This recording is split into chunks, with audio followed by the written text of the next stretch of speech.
Welcome to Finding Hope, the End to Suffering. Hosted by psychologist, author, and co-founder of the Colorado Institute for Conflict Resolution and Creative Leadership, Dr. Barry Weinhold, with national radio host, award-winning producer, and inspirational speaker, Patricia Raskin.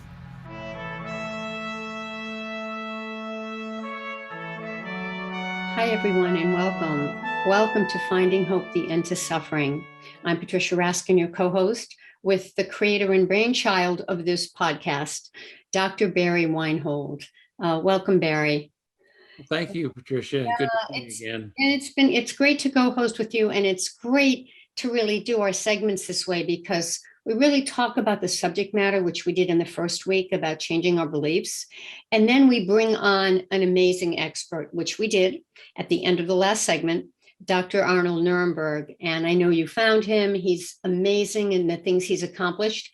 And so today we're really going to talk to him directly. So Barry, your thoughts, a little bit more about Arnold.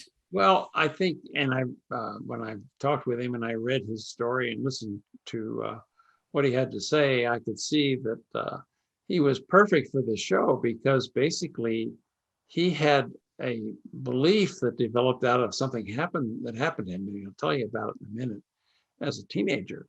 And that belief started to dominate his life, and it controlled a lot of his behavior and cost him a lot of suffering.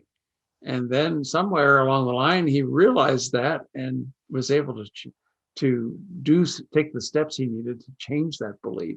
And now he's helping other people do the same thing, which is really remarkable about his ability to take what he learned personally and then use that as a way of helping other people do the same. And he's a psychologist, so he has a chance to really work with a lot of people doing that. So I'm really pleased to have him as a guest, and we'd like to bring Arnold on and let him. Welcome, Arnold. So Arnold, what we'd like to do to start our interview with you is to have you tell us a little bit about your background and things that happened to you, maybe even early on in your life, that caused you suffering, and also the beliefs that you developed out of what happened to you that caused you suffering. And then we'll go on from there and then talk about the effect that had in your life, and then where you kind of got the aha that this wasn't working and found a way to change that. And then what you've done since then is remarkable. So we'll hear the whole story. So I'll start with where you want to begin as early on as you want to, about what things do you recall happened to you that caused you suffering? First, I love your whole concept of these twisted beliefs. And last time you went over 4 of them. I think it's profound, and as people follow your guidance with this and to get your books and go into this, I think it's just going to promote a lot of growth. In my case, I grew up in Brooklyn. It was a rough neighborhood. I grew up in the projects. So being tough was important. And so I handled myself pretty well. I was one of the tough guys I could handle. I thought I was a tough guy anyway. Handled different things, got into different fights as a kid. And then I became a weightlifter at about age 14, got fairly strong. I wasn't a big guy. I weighed maybe 122 pounds. I was on a wrestling team, but I was strong for my weight. Then one day, these 2 people I knew, when I was Tony, and the other guy's name was Barry. So we were on the street, and one of my friends was looking at them, and Tony said to me, "Hey, what are you looking at? Who are you looking at?" And so he was ready to get in something with my friend Richard. So there's some girls around, some guys. And I said, "Oh, wait a minute." I started joking around with Tony, trying to diffuse it. And then he didn't like that, so he swung at me. And then I called out for help to some of the other guys, because then Barry also charged at me. They both came at me. I got frightened, being overpowered with these 2 guys coming at me. So I ran. So I ran in front of the people. And then my friend Richard ran off after as well. We both ran from that. So I felt extremely humiliated. Let me tell you how humiliated I was. I couldn't even talk about it for 50 years. I felt that humiliated because in my own mind, I was a tough guy. And my cousins would have problems with some kids on the block. They would say, "My cousin Arnie's going to take care of this," remember when I was maybe 8 or 9, and my cousin Sammy was having a problem. So I had to handle a situation for him and fought this kid. So I had in this mind, so I had this concept that here I am, this tough guy. But then by about the 6th grade, and I sort of felt tougher than people, but then by about the 6th grade, I started noticing these were human beings. They weren't just, they weren't just these weaker guys. It wasn't just this jungle with me being stronger than them or tougher. So I started seeing them as human beings. And once I started seeing them as human beings and wanting some kind of relationship, I lost my toughness. I hadn't caught up. I had this belief I was still this tough guy, but really I was a tough guy. It wasn't really a tough guy anymore because I was already to be a tough guy. You can't really see the kind of tough guy I was. You can't see the humanity of the other people. So once I started seeing that, I couldn't have the same brutality. So when I ran, I then plotted how to gain my self-esteem because I felt really humiliated, deeply and profoundly humiliated. And so I remember inviting each one to my house and had these plans separately with the plans of attacking them. All kinds of things went on. Well, that never happened. And that led to, by the time I was 20, I went into severe depression because I never resolved this. And then over time, I've been in therapy at different times, never addressed that issue. It was so in the unconscious. It was not even in my conscious anymore, as you said. It was there, the feeling of being cowardly. And so when I went through that depression, and I remember I could hardly speak. I could hardly think. I was at the University of Buffalo at the time, finishing up my 2nd year. I asked to be excused from my classes to get the grade that whatever the grade was. They put me on an antidepressant called Mellaril that made me just feel like a zombie. So I stopped that. Back then, Barry, therapists would just listen to you. They wouldn't say a doggone thing to you. It was very Freudian. You just write down. This was back in the early 60s. So they would just write down what you're saying. Nothing happened. It was a complete waste. Then one day, so it led to a tremendous craving to self-expression because I couldn't really talk hardly at all. Arnold, I want to interrupt for a second. Barry, I want to ask you, because you were a therapist in the 60s. Talk about what Arnold's saying, how it was really hard to express yourself. You weren't really understood in those days. Well, therapy has evolved, thank goodness. But in those days, yeah, it was a lot of people would just come and have a catharsis. They would just talk, and the therapist would listen, and they wouldn't give you any suggestions on how to change. They would just it was assumed that just coming and talking was enough therapy, that you would get some benefit out of that. Well, that may work for some people, but others they needed more than that. But the therapist didn't know how to do that. So I've been in the business of training therapists for many years now, and I've certainly trained them to do more than that. But there was a time, as Arnold said, that therapists just thought that was the way to help people, was just let them talk. Okay, go ahead, Arnold. Yeah. Well, it was a very Freudian approach. You just listen, you take notes, and I guess it's something that would take many years to see any progress from it. So then one day I was with my friend Bob Schneider. We were driving to play tennis, and I remember suddenly, for no reason that I ever could understand, my depression lifted. I remember the exact second it just lifted like a dark cloud. So now this is a guy who was craving to express himself. When it lifted, I saw that. I said, oh my God. I started talking. It was like I wanted to catch up on all the talking I couldn't do when I was depressed. And so I became, from that depression, a very eloquent speaker. People say I'm a great speaker. I've given many public speeches. I've been on TV many times. Became, in fact, so well known in my work on road rage on television and whatnot. But it really came from that depression, and the depression where I craved for self-expression. Prior to that depression, I did not crave self-expression. Then I craved it. Wow. So that came out of that. Let me stop you there a minute, because that's a very interesting point. I mean, we sometimes think of a depression or some other kind of malady as terrible, But in your case, it was the route that led you out of Right. this old belief about you being a coward and into a whole new life of being able to express how you really felt about things and who you really were. Amazingly, how sometimes something like that would be the catalyst for helping you. Exactly. I thought of that too. Well, there's an ancient Persian proverb. My wife's Persian. There's an ancient Persian proverb, and I read this in the Baha'i books because my background is Jewish, but I'm Baha'i by religion and follow Baha'u'llah. And Baha'u'llah quotes this poem. It goes, "Make no search for water, but find thirst, and water from the very ground will burst." So I had this tremendous craving to express my inner reality. It was huge from that whole thing because I was so shut down. So once for that craving, I didn't take a class on how to give public speeches or anything. It just came out of a craving, and then very articulate, but just pouring forth ever since. And it really came out of the depression. Now, how old were you when that happened? That happened, I was probably somewhere around maybe, I was just becoming a junior in college. I transferred from the University of Buffalo to Hofstra University at that time. And that was on the summer. It lifted.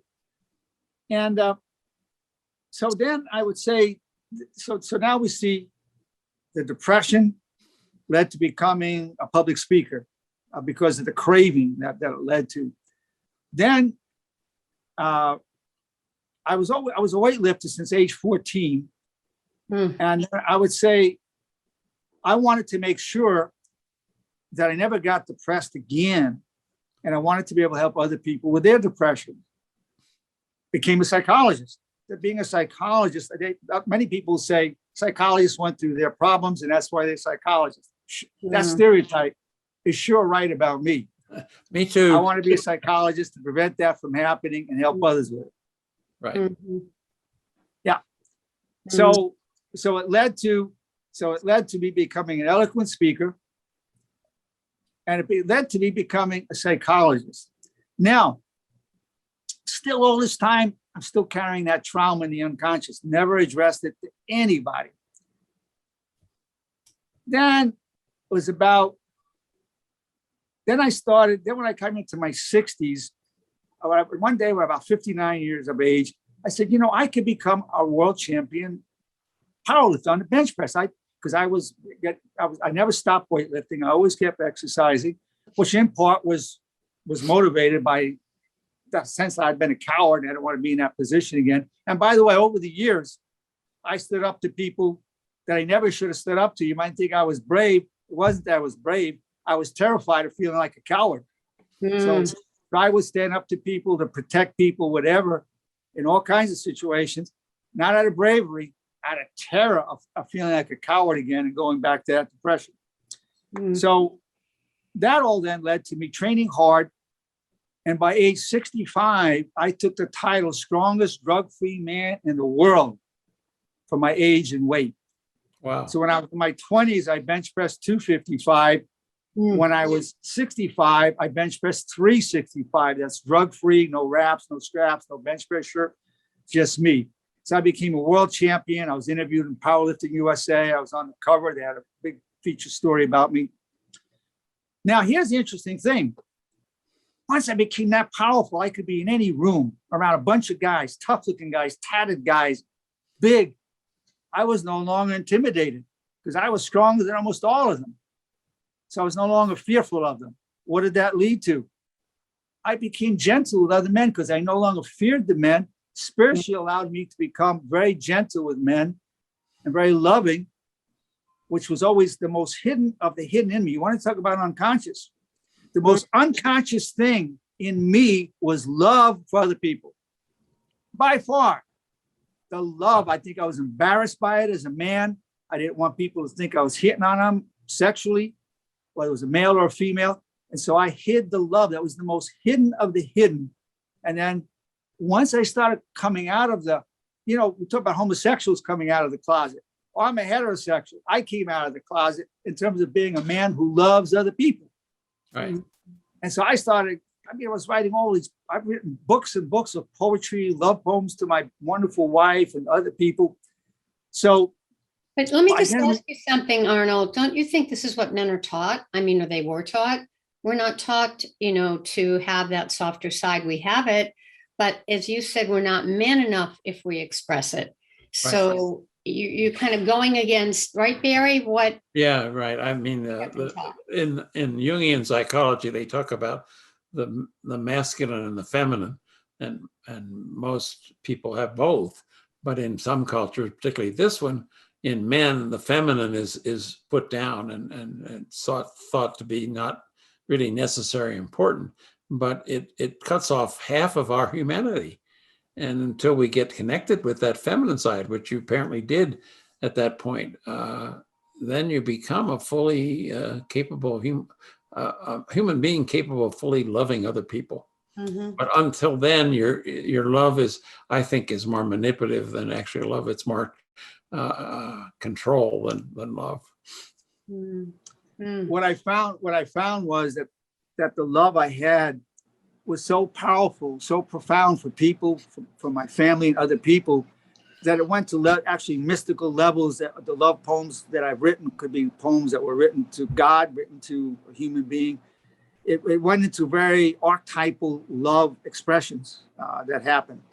So there I was, a world champion powerlifter and a poet, and I've got galleries of poems that I've written that I had done in calligraphy and books that I've written and whatnot about the poems and whatnot. So here, the depression led to the craving for self-expression, which led to me becoming highly articulate, led to me becoming a psychologist, and led to me becoming a world champion powerlifter. If somebody says, what's the secret to your success of being a powerlifter, to be that powerful? I always say insecurity. You have to be very insecure to do that kind of training. And so that's what drove it. And I would say the height of me dealing with other men, I was so big, so strong. I remember in Colorado, my wife and I were in a van with the kids. I pulled up to a gas pump, and I was waiting, and this other guy pulled up with these two big white guys in there. I mean, they were big in this big pickup truck, and they were going to take the spot. I wasn't going to get in a fight with them. I was in my tank top. I got out of my van to just go talk to them. I wasn't going to be talking smack or any nasty things to them. Well, they pulled back. They just lurched back like the bat out of hell. They squealed back and just took off. Well, I didn't feel good about dominating those men, but I felt great about I didn't back out. I did feel good about that. Well, that was the height of seeing power over other men by being intimidating. I had people tell me they wouldn't want to meet me in a dark alley. I was very intimidating looking. Mm-hmm. Well, I did that thing. I'm not intimidating looking now. I lost a lot of that weight. I'm very healthy, but not nearly as strong. And but I saw what it was like to be able to intimidate others. I took no pleasure in it whatsoever. I was just glad not to be backing down. But I guess some people get off on that. They like it, this power over the people. I really didn't like it. I always feel badly for somebody feeling intimidated by me. I didn't feel badly for those guys. I was just really glad that. So that was the height of me, of what the power did. I became, the love I've expressed to other men. When growing up, your buddies were people you competed against. Yeah. You competed against them in sports and grades. When I went to my 50th high school reunion, I'd already gone past that kind of idea. And I wrote a poem afterwards. And I said, I want to look into your eyes one more time, my old friend, because I yearned to see about 5 of my buddies.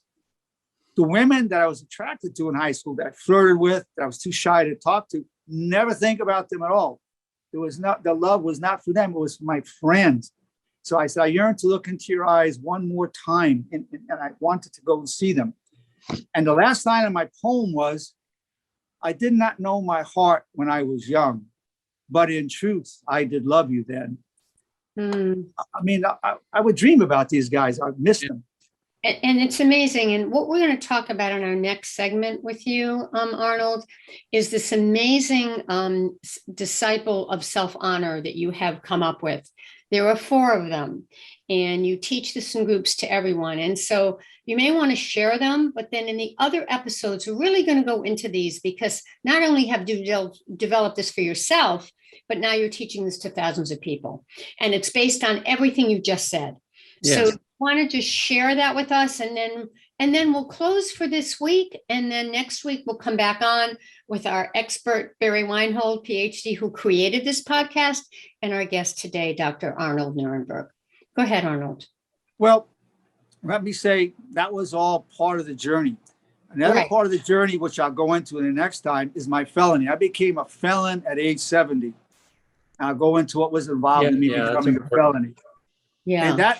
And that felony, and I can tell you the bottom line. The last thing I said when I was facing Judge Snyder, February 4th, 2014, was, I have not always lived with honor, but I will die with honor.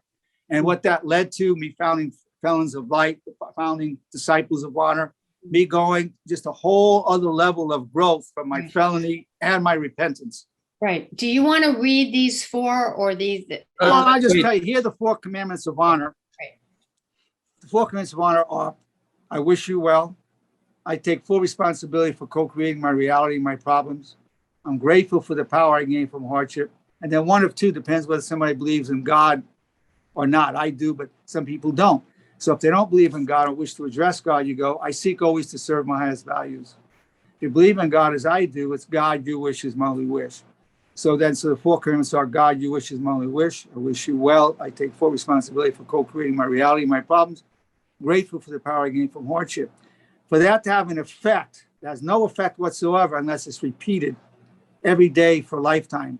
So then I have people take a pledge, and the pledge goes this way. They raise their right hand and they repeat after me. As a disciple of honor, I pledge myself all the days of my life to the 4 commandments of honor, and I'll teach them to those I love. I'll repeat them every morning, afternoon, and evening, and listen to myself recite them. When people do that, Life-changing. Oh. Life-changing. Yeah, it transforms lives. Right. And Barry, I can see why you selected Dr. Arnold Nerenberg as a guest, because that really will change your life if you do this every day. That's right. So, we're going to close this segment for now, but next week we'll come back. Dr. Arnold Nerenberg is our guest. He'll talk about these 4 disciples. What state how you say them exactly? The 4 commandments of honor. 4 commandments of honor, and then we'll have Barry comment on this, because Barry is working with people every day that want to change their beliefs. Well, very briefly, I'm very eager for Arnold to tell his felony story, because that was the pivot. That was where everything changed when that happened, and what you did with that. So that's where we'll start off next time. All right. It's been great to be with you. I'm Patricia Raskin, the co-host with Barry, Dr. Barry Weinhold, PhD, who has created this podcast series called Finding Hope, the End to Suffering.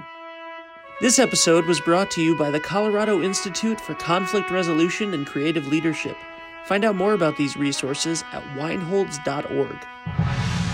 Dr. Weinhold is the author or co-author of 75 books on psychology, including his latest book, Get Real: The Hazards of Living Out of Your False Self, available on Amazon, Barnes & Noble, and more.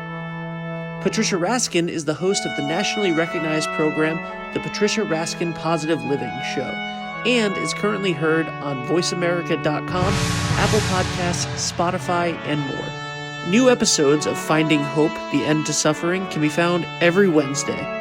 If you like the show, please leave a review and give us a rating.